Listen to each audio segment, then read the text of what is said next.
இன்னைக்கு ஒரு மது ஒழிப்பு மாநாடு அப்படின்னு ஒரு மாநாடு போட்டிருக்காங்க. அது நான் ஏற்கனவே சொன்னேன், சிறுத்தையை ஆரம்பித்து சிறுத்து போய் கொண்டிருந்தது என்று. மாநாடும் அப்படிதான். இன்னைக்கு மது ஒழிப்பு மாநாடு என்பது மகளிர் மாநாடாக மாற்றப்பட்டிருக்கிறது என்று கேள்விப்பட்டேன். மது ஒழிப்பு மாநாட்டிற்கு அவர்கள் கட்சியிலேயே ஆதரவு இல்லை என்பதையும் நான் கேள்விப்பட்டேன். இதுதான் அவர்களின் கொள்கை. அது மட்டுமல்ல, நான் கேள்விப்பட்டது உண்மையா என்னன்னு தெரியல, அண்ணன் திருமா அவர்கள் இந்த வழியாக வந்துட்டு காந்தியை தவிர்த்து விட்டு காமராஜருக்கு சென்றிருக்கிறார். காமராஜருக்கு அஞ்சலி செலுத்தியதில் மிக்க மகிழ்ச்சி. ஆனால் மது ஒழிப்பு மாநாடு நடத்துபவர் ஏன் காந்தியை தவிர்த்தார் என்று எனக்கு தெரியவில்லை. ஒருவேளை குற்ற உணர்வு குறுகுறுக்கிறதோ என்னமோ. நமக்கு இருக்கிற கொள்கையில் நம்ம காந்திக்கெல்லாம் மாலை போடக்கூடாது அப்படின்னு நினைச்சாரா என்னன்னு எனக்கு தெரியல. அதனால் அது ஏன் அந்த வேறுபாடை காண்பிக்கிறார்கள்? ஏனென்றால் உண்மையிலேயே மது ஒழிப்பு என்றால் அது மகாத்மா காந்தி அவர்களின் கொள்கை. அதை அவர்கள் நடைமுறைப்படுத்த முடியவில்லை என்பதற்காக தோல்வி ஒப்புக்கொள்கிறார்களா என்று எனக்கு தெரியவில்லை.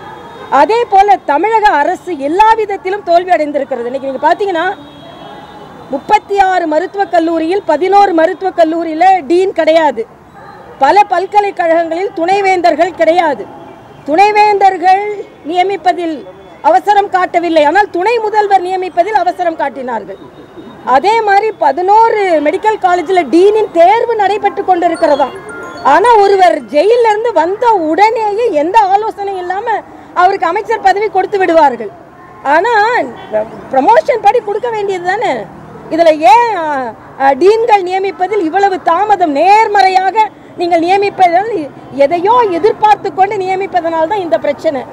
அதனால் தமிழக அரசு பல துறைகளில் முற்றிலுமாக தோல்வி அடைந்திருக்கிறது என்பதைத்தான் இது காண்பிக்கிறது. அதோட அண்ணன் ரகுபதியோட ஸ்டேட்மெண்ட் ஒன்று பார்த்தேன். மரியாதைக்குரிய அண்ணன் ஸ்டாலின் மூலவரான், தம்பி உதயநிதி உற்சவரம். அதாவது இங்கே உள்ள அனைத்து, என்ன பொறுத்த வரைக்கும் எப்படின்னா, மூலவர்னா தமிழகத்தில் நடக்கின்ற அனைத்து முறைகேடுகளுக்கும் மூலமாக இருப்பவர் மூலவர். தனக்கு துணை முதலமைச்சர் கிடைத்து விட்டது என்று உற்சாகமாக இருப்பவர் உற்சவர். மற்றவர்கள் எல்லாம் உற்சாகமா இல்லை, இவர் மட்டும் உற்சாகமாக இருக்கிறார். ஆக நீங்க நம்பிக்கை இல்லைனாலும் உதாரணத்திற்கு காண்பிக்கும் பொழுது எங்கள் கடவுள்களை காமிக்கிறீர்கள்.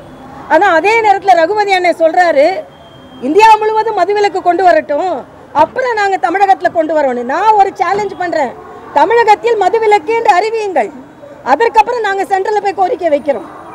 ஏன்னா சும்மா இதை எதையான ஒன்று காண்பித்துக்கொண்டு, ஏற்கனவே சொன்னேன், படிக்கிறதுக்கு ஒரு கொள்கை கொண்டா நீங்கள் ஒத்துக்கொள்ள மாட்டீங்க, குடிக்கிறதுக்கு ஒரு கொள்கை கொண்டா ஒத்துக்கொள்வீர்களா? ஆக இன்னைக்கு பார்த்தீங்கன்னா இன்னொரு அபாயகரமான ஒரு செய்தி, உயர்நீதிமன்றத்திலேருந்து போக்சோ சட்டத்தில் இன்னைக்கு ஒரு சிறு பெண் பாலியல் பலாத்காரம் செய்தது 12 நாளைக்கு பின்பு தான் தகவலே அவர்கள் பதிவு செய்திருக்கிறார்கள்.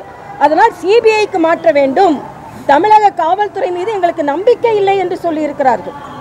தமிழ்நாட்டில் ஆர்எஸ்எஸ் ஊர்வலத்துக்கு அனுமதி கொடுக்க மாட்டாங்க. ஆனால் நேராக போய் யாரையாவது அரசியல் கட்சி தலைவரை கொலை செய்து விட்டு போகலாம் என்றால் அது இலகுவாக போயிடலாம். ஆக ஆர்எஸ்எஸ் ஊர்வலத்துக்கு தடை செய்து உயர்நீதிமன்றத்தில் இருந்து அனுமதி வாங்க வேண்டிய சூழ்நிலை தமிழகத்தில் இருக்கிறது.